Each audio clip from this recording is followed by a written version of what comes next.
नमस्कार मित्रांनो, मी समाजशास्त्र विषयाची प्राध्यापिका डॉक्टर संध्या पौडमल. आज BA भाग 2 सेमिस्टर 3 व पेपर क्रमांक 3 याविषयी चर्चा करणार आहोत. पेपर क्रमांक 3चे नाव आहे भारतातील सामाजिक समस्या, म्हणजेच सोशल इश्यूज इन इंडिया. या पेपर क्रमांक 3मध्ये एकूण 4 प्रकरणं आहेत. तर त्या प्रकरणांसंदर्भात आज आपण चर्चा करणार आहोत. प्रकरण क्रमांक 1 ज्याचं नाव आहे सामाजिक समस्या. आता सामाजिक समस्या म्हणजे काय, याचं सामाजिक समस्याचं स्वरूप आपण अभ्यासणार आहोत. त्याचबरोबर सामाजिक समस्यांचं वर्गीकरण यामध्ये आपण करणार आहोत. त्याचबरोबर सामाजिक समस्यांच्या अध्ययनाची आवश्यकता काय आहे हेही या ठिकाणी अभ्यासणार आहोत. आता सामाजिक समस्यांचं जे स्वरूप आहे, म्हणजे आपण असं म्हणू शकतो की आज जाणवणाऱ्या ज्या भारतीय सामाजिक समस्यांपैकी काही समस्या या सार्वत्रिक स्वरूपाच्या आहेत. उदाहरणार्थ बेकारी, कुपोषण, झोपडपट्टी, मद्यपान, जुगार, भिक्षावृत्ती, कुटुंबाचे विघटन, घटस्फोटाचे वाढते प्रमाण, त्याचबरोबर वृद्धांच्या समस्या, बालगुन्हेगारी, पांढरपेशियांची गुन्हेगारी, भ्रष्टाचार, दहशतवाद, अशा अनेक समस्या, काही समस्या या भारतीय समाज व्यवस्थेच्या विशिष्ट जडणघडणीतून निर्माण झालेल्या आहेत. काही ज्या आहेत त्या लोकसंख्येच्या विस्फोट किंवा अनुसूचित जाती जमातींच्या समस्या असतील, अस्पृश्यता, हुंडाबळी असेल किंवा अल्पसंख्याकांचे प्रश्न असतील किंवा भाषावाद आहे, प्रांतवाद आहे, धार्मिक तणाव आहे, राष्ट्रीय एकात्मतेचा प्रश्न वगैरे आहे. ह्या विविध समस्यांपैकी काही महत्त्वाच्या ज्या समस्यांचा अभ्यास आपण समाजशास्त्रीय या सामाजिक समस्येच्या माध्यमातून या प्रकरणात आपण करणार आहोत. आता यामध्ये जी वर्गीकरण आहे किंवा सामाजिक समस्याचं जे वर्गीकरण आहे, ते वर्गीकरणसुद्धा वेगवेगळ्या समाजशास्त्रज्ञांनी वेगवेगळ्या पद्धतीने मांडलेलं आहे. त्यातील काही जे आहेत ते ढोबळमानाने, म्हणजे भौतिक पर्यावरणाच्या काही घटकातून निर्माण झालेल्या समस्या असतील किंवा लोकसंख्येच्या स्वरूप किंवा लोकसंख्येच्या विभागातून निर्माण झालेल्या काही समस्या असतील किंवा कमकुवत सामाजिक संघटनांमुळे निर्माण झालेल्या काही समस्या असतील किंवा समाजाच्या सांस्कृतिक मूल्यात निर्माण झालेल्या संघर्षातून उत्पन्न झालेल्या समस्या असतील. तर या सर्वांचा आपल्याला या ठिकाणी अभ्यास करायचा आहे. त्याचबरोबर जे समाजशास्त्राच्या अध्ययनाची जी आवश्यकता का आहे किंवा कशासाठी आपल्याला अध्ययन करायचं आहे, तर समाजाची पुनर्निर्मिती करण्यासाठी किंवा समाज सुधारणेसाठी आणि समाजाच्या गरजांच्या पूर्तीसाठी सामाजिक समस्यांच्या अध्ययनाची नितांत आवश्यकता आहे. आणि या समाजातील काही ज्या दुर्बल, दुर्लक्षित, अपंग, अशा विवंचित असलेल्या, असहाय्य असलेल्या किंवा त्यांना सहाय्य करण्यासाठी आणि त्यांना संरक्षण देण्यासाठी त्याची अध्ययनाची गरज आपल्याला बघायला मिळते. आणि म्हणूनच समाजशास्त्रामध्ये सामाजिक समस्यांचा जेव्हा आपण अभ्यास करणार आहोत, तर त्या सामाजिक समस्यांचा अभ्यास यातून आपण बघणार आहोत. दुसरं प्रकरण आहे ते म्हणजे सामाजिक सांस्कृतिक समस्या. आता यामध्ये 2 पॉईंट दिलेले आहेत. ते पहिला पॉईंट आहे सांप्रदायिक वाद. या सांप्रदायिक वादाचा अर्थ काय आहे ते आपल्याला बघायचं आहे, कारणं बघायची आहेत आणि उपाययोजना बघायच्या आहेत. मुळातच सांप्रदायिक वाद किंवा सांप्रदायिकता याला काय म्हटलं गेलं आहे, तर सांप्रदायिकता किंवा सांप्रदायिक वाद ही एक अत्यंत गुंतागुंतीची सामाजिक घटना आहे. सांप्रदायिक वादाला मानसिक, सामाजिक, ऐतिहासिक, आर्थिक, राजकीय आणि सांस्कृतिक अशी बहुविध परिणामे आहेत. त्यामुळेच सांप्रदायिक वाद ही अत्यंत गुंतागुंतीची आणि बहुमुखी वास्तविकता आहे. आणि म्हणून त्या संदर्भात जो अभ्यास आहे तो आपण यामध्ये करणार आहोत. त्याचबरोबर संप्रदायवादाची जी काही कारणं आहेत, मग वेगवेगळी कारणं असतील. धार्मिक भिन्नता असेल किंवा सामाजिक सांस्कृतिक भिन्नता असेल किंवा धार्मिक शिक्षण असेल किंवा मुस्लिम आक्रमकांच्या काही स्वाऱ्याचा इतिहास असेल किंवा ब्रिटिशांचे जे फोडा आणि राज्य करा चे जे राजकारण आहे त्याच्यामुळे सांप्रदायिकवादाला जो कारण आहे ते कारण आपल्याला या ठिकाणी बघायला लागेल. त्याचबरोबर सांप्रदायिकवादाला राजकारणाचा जो रंग आहे त्यावरही आपल्याला चर्चा करावी लागेल. आर्थिक कारण आहे, त्याच्याचबरोबर सांप्रदायिक संघटना किंवा नेतृत्वाची जी निर्मिती आहे त्या संदर्भात सुद्धा ते एक कारण असू शकतं. सांप्रदायिकवादास राजकीय पाठबळ जे मिळतं त्याच्यामुळे सुद्धा सांप्रदायिकवाद निर्माण होतो आणि त्यामुळे समाज व्यवस्थेला आणि बरीचशी हानी या ठिकाणी होत असलेली आपल्याला बघायला मिळते. त्याचबरोबर इतर महत्त्वाच्या काही सुद्धा कारणं आहेत की ज्याच्यामध्ये अल्पसंख्याकांना वाटणारी असुरक्षितता असेल, टोकाची धार्मिक भिन्नता असेल किंवा पूर्वग्रह असेल, असहाय्यकारी घटना असतील, अशा अनेक गोष्टी या सांप्रदायिकवादाला कारणीभूत आहेत आणि त्याचा आपण अभ्यास या प्रकरणामध्ये करणार आहोत.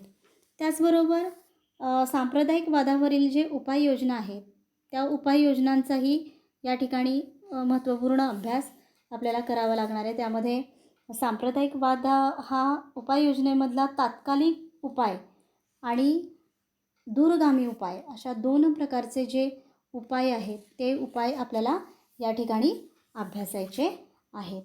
आता दुसरा जो पॉईंट आहे तो म्हणजे स्त्रीभ्रूण हत्या. अतिशय गंभीर आणि महत्त्वपूर्ण अशी समस्या समाजामध्ये ही आपल्याला बघायला मिळते. म्हणजे स्त्रियांवरील अत्याचारांच्या ज्या प्रकारामधील स्त्रीभ्रूण हत्या हा सामाजिक अत्याचाराचाच एक प्रकार आहे आणि भारतात मुलींच्या जन्माकडे आपुलकीने पाहिले जात नाही ही एक उघड बाब आहे आणि त्याला अनेक कारणे जबाबदार आहेत. त्या कारणांचा आपण अभ्यास या ठिकाणी करणार आहोत. त्याचबरोबर त्याच्यावर असलेले जे उपाययोजना आहेत, विविध उपाययोजना यामध्ये आपल्याला अभ्यासायची आहेत. कारणं तर आहेच वेगवेगळ्या प्रकारची, तीही आपल्याला बघायची आहे आणि त्याचबरोबर काही उपाययोजनासुद्धा यामध्ये बघायच्या आहेत. त्यातला प्रबोधनात्मक उपाययोजना असेल किंवा कायदेशीर तरतुदीच्या माध्यमातून काही करता येतं का ह्याही बाबी बघितल्या जातील. त्याचबरोबर कायद्यातील महत्त्वाच्या तरतुदी कोणकोणत्या आहेत स्त्रीभ्रूण हत्या रोखण्यामागे, त्याचबरोबर शिक्षेची कोणकोणती तरतूद या ठिकाणी करून ठेवलेली आहे. अशा अनेक गोष्टी यामध्ये आपल्याला अभ्यासायच्या आहेत. अशा प्रकारचं हे एक दुसरं प्रकरण आपण बघणार आहोत. आता प्रकरण जे तिसरं आहे ते म्हणजे सामाजिक आर्थिक समस्या. आपल्याला माहिती आहे की सामाजिक आर्थिक समस्येमध्ये पहिली जी पॉईंट आपण अभ्यासणार आहोत, पहिलं पॉईंट ते म्हणजे दारिद्र्याचा अर्थ बघणार आहोत, त्याची कारणं बघणार आहोत आणि उपाययोजनाही त्यावरती बघणार आहोत.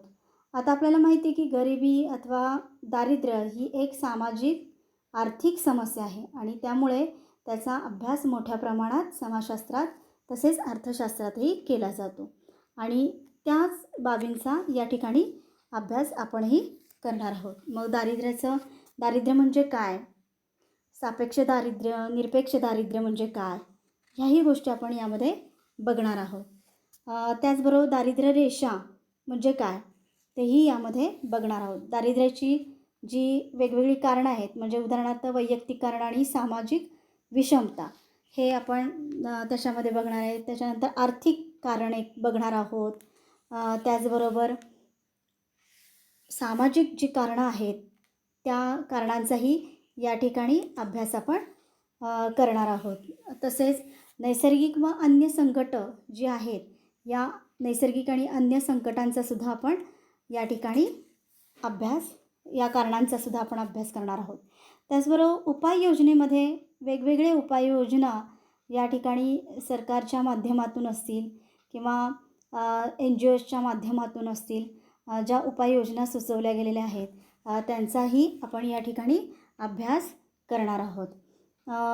विविध ज्या कार्यक्रम योजना राबवल्या जातात म्हणजे उदाहरणार्थ अंत्योदय कार्यक्रम योजना असेल किंवा संजय गांधी निराधार योजनांतर्गत ज्यांना कोणतीही आधार नाही असे अपंग, अंध, विधवा, वृद्ध स्त्रिया व पुरुष, मानसिक विकलांग इत्यादींना महिन्यास काही रक्कम अनुदान म्हणून दिलं जातं. अशा काही दारिद्र्याच्यापासून निर्मूलन होण्यासाठी काही उपाययोजना विविध स्तराच्या माध्यमातून केले जातात. म्हणजे एकात्मिक ग्रामीण विकास कार्यक्रम असेल किंवा जवाहर रोजगार योजना असेल किंवा लोकसंख्यांना प्रभावी पायबंद घालून दारिद्र्यावर काही नियंत्रण करता येऊ शकतं का? हेही बाब या ठिकाणी बघितली जाते. त्याचबरोबर दारिद्र्य विरोधी मोहिमी या ठिकाणी म्हणजे आखल्या जातात आणि त्याचाही या ठिकाणी आपण अभ्यास करणार आहोत. आता दुसरा जो पॉईंट आहे तो म्हणजे बेरोजगारी. आता बेरोजगारी म्हणजे दारिद्र्य आणि बेरोजगारी या एका अर्थाने जागतिक स्वरूपाच्या समस्या आहेत. जगात असा एकही देश नाही की जिथे या समस्या नाहीत. अर्थात विकसित देशापेक्षा भारतातील बेरोजगारीच्या समस्येचे स्वरूप भिन्न आहे. भारतातील बेरोजगारी ही प्रामुख्याने दारिद्र्याशी आणि औद्योगिक मागासलेपणाशी संबंधित आहे.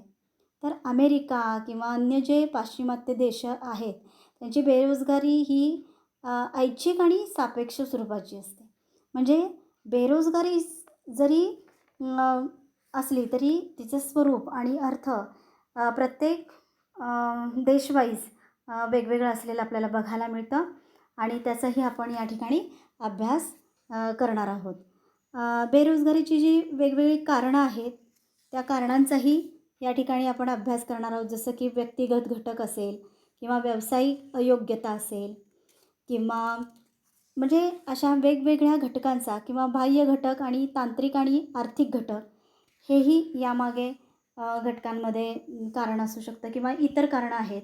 मग शिक्षण व्यवस्थेतील दोष असतील किंवा कामगारांची भौगोलिक गतिमंदता असेल किंवा ग्रामीण शेती क्षेत्रातील निगडीत असणारी जी काही कारणं आहेत त्या कारणांचाही या ठिकाणी अभ्यास या ठिकाणी आपण करणार आहोत.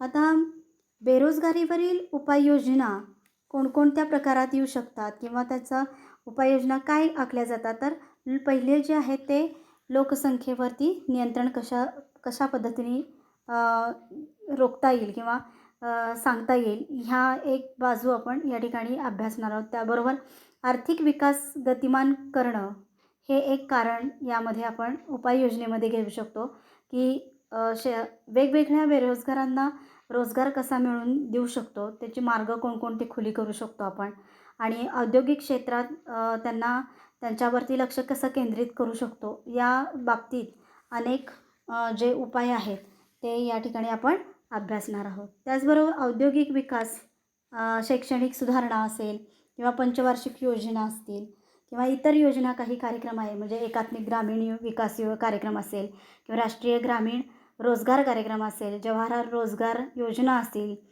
ग्रामीण भूमिहीन रोजगार हमी कार्यक्रम असतील, अशा विविध ज्या कार्यक्रमांच्या माध्यमातून दारिद्र्य किंवा बेरोजगारी यांना निर्मूलनासाठी वेगवेगळे जे कारणं आपण या ठिकाणी अभ्यासणार आहोत.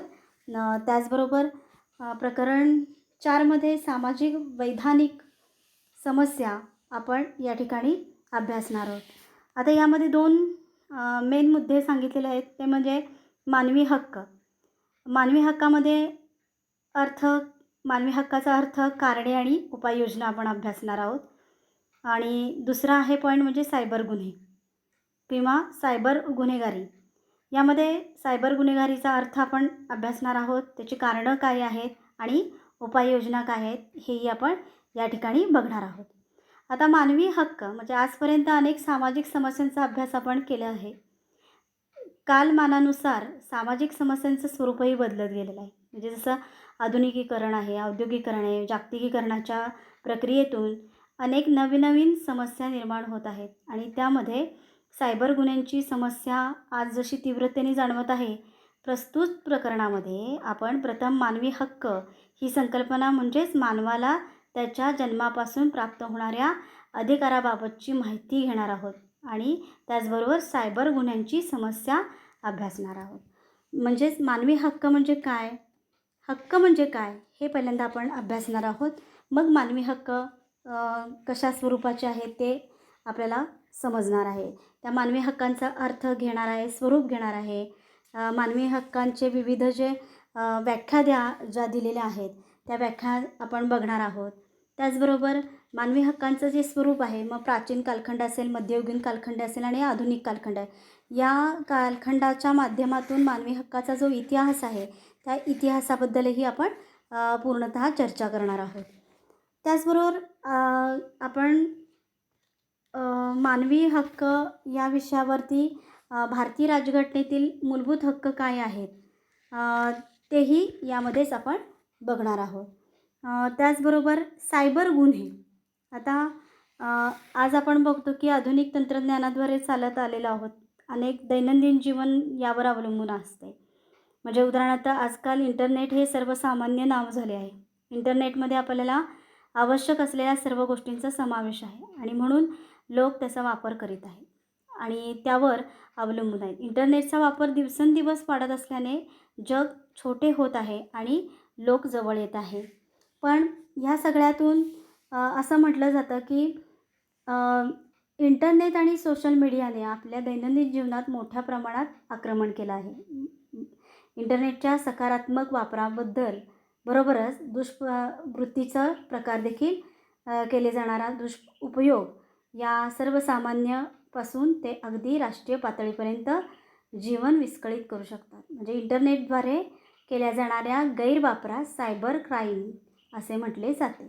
आणि हे सायबर क्राईम किंवा सायबर गुन्हा काय आहे, त्याची व्याख्या काय करता येऊ शकते किंवा काय केली आहे, ते आपण अभ्यासणार आहोत. त्याचबरोबर सायबर गुन्हेगारांची जी प्रकार आहेत, म्हणजे माहितीची चोरी करणे, सायबर स्टॉकिंग काय आहे ते बघणे, हॅकिंग म्हणजे काय, व्हायरस अटॅक म्हणजे काय, असे विविध जे प्रकार आहेत ते प्रकार किंवा कारणं आपण सायबर गुन्ह्यांची आपण बघणार आहोत. त्या कारणांमध्ये सुद्धा वेगवेगळे कारणं यामध्ये आपल्याला अभ्यासायचे आहेत. त्याचबरोबर म्हणजे यामधूनच आपण प्रतिबंधात्मक उपाययोजना काय करू शकतो किंवा कायदेशीर उपाय काय आहेत, माहिती तंत्रज्ञानामध्ये काय कायदे केले गेलेले आहेत, त्या कायद्यांचं म्हणजे सायबर गुन्ह्यांविरुद्धचा प्रतिबंधात्मक कायदेशीर उपाय कोणकोणते आहेत, तर ते आपण या ठिकाणी बघणार आहोत. म्हणजे कायदेशीर उपाय आणि माहिती तंत्रज्ञान कायदा 2000 अंतर्गत सायबर गुन्ह्यांबाबत न्यायालयीन तरतुदी कोणकोणत्या केल्या गेलेल्या आहेत त्याच्यावरती आपण चर्चा करणार आहे. आणि सामाजिक खबरदारी किंवा दक्षता काय कशा पद्धतीने घ्यावी याबद्दलसुद्धा एक प्रकारचा जनजागृती या ठिकाणी केली जाणार आहे. आणि अशा पद्धतीने आपण दक्षता किंवा उपाययोजना सायबर गुन्ह्यांबद्दलची जी सोशल साईटबाबतची जी दक्षता आहे ती कशी घेतली पाहिजे किंवा ऑनलाईन शॉपिंगबाबतची जी दक्षता आहे ती आपण कशी घेतली पाहिजे या संदर्भातील जनजागृतीसुद्धा यामध्ये सांगितलेली आहे. अशा पद्धतीने आपण समाजशास्त्राच्या ह्या पेपर क्रमांक 3मध्ये सामाजिक समस्या म्हणजे भारतातील ज्या काही सामाजिक समस्या आहेत त्याबद्दल आपण काय करणार आहोत, चर्चा करणार आहोत. आता ह्या पेपरमध्ये किंवा ह्या पेपरमध्ये 50 मार्कांचा हा पेपर आहे. त्या 50 मार्कांमध्ये जे पहिलं जे प्रश्न आहे, प्रश्न क्रमांक 1मध्ये तुम्हाला गाळलेल्या जागा दिलेल्या आहेत, त्याला पर्याय दिलेले असतात. त्या पर्यायातून एक पर्याय निवडायचा असतो. प्रत्येक एका प्रश्नाच्या उत्तराला 1 गुण, अशा पद्धतीने 10 गुण तुम्हाला या ठिकाणी मिळतात. त्याचबरोबर दुसरा जो प्रश्न आहे त्या प्रश्नाला टिपा लिहा असा तो प्रश्न आहे. ते एकूण 6 टिपा दिल्या गेलेल्या आहेत आणि त्यापैकी 4च आपण टिपा लिहायच्या आहेत. प्रत्येकी 5 गुणांची 1 टीप, अशा पद्धतीने त्या ठिकाणी 20 गुणांचा हा प्रश्न आपल्याला दिसून येतो. म्हणजे गाळलेल्या जागा 10 मार्कांना, टिपा 20 मार्कांना आणि उर्वरित प्रश्न क्रमांक 3 जो आहे तो थोडक्यात उत्तरे लिहा किंवा ब्रॉड क्वेश्चन आपण म्हणूयात. ब्रॉड क्वेश्चन आहे तो आणि त्यामध्ये एकाला एक और अशा पद्धतीने 2 प्रश्न विचारले जातात. 2 प्रश्नांपैकी एकच प्रश्न तुम्हाला लिहायचा आहे, त्याला 10 गुण आहेत. प्रश्न क्रमांक 4 सुद्धा त्याच पद्धतीचे आहेत. 2 प्रश्न ब्रॉड क्वेश्चन म्हणून विचारले जातात. एकाला 1 ऑर आहे. त्याला एका प्रश्नाला 10 गुण दिले गेलेले आहेत. अशा प्रकारे तिसरा आणि चौथा 20 गुण आहेत आणि टिपांना 20 गुण आहेत आणि गाळलेल्या जागाला 10 गुण. अशा एकूण 50 मार्काची ही परीक्षा आपल्याला द्यायची आहे. अशा पद्धतीने हे एक या पेपर क्रमांक 3 बद्दलचं एक चर्चात्मक स्वरूप आपण आज बघितलेलं आहे.